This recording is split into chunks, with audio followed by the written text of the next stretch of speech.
Hi friends, hello అందరికీ నమస్కారం. ఎలా ఉన్నారు? బాగున్నారా? నేను వినాయక చవితికి చేసిన ప్రసాదాల్లో గణేశుడి ప్రసాదాల్లో ఇది మొదటిది పాలు పొంగలండి. నా స్టైల్లో సింపుల్గా కమ్మగా చూపిస్తాను, చూసేయండి.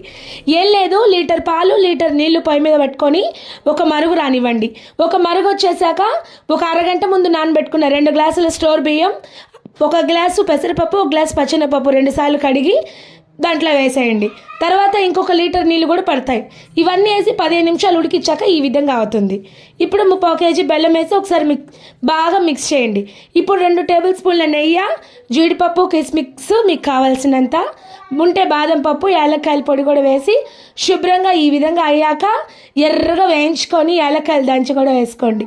అంతే, 15 నిమిషాలు ఇలాగే ఉంచేయండి లో ఫ్లేమ్లో. చాలా అంటే చాలా కమ్మటి గణేశుడి ప్రసాదాల్లో మొదటిది పాలు పొంగలి రెడీ. నచ్చిందా? నచ్చితే లైక్ కొట్టి సబ్స్క్రైబ్ చేసుకోండి, నాకు చాలా హెల్ప్ అవుతుంది.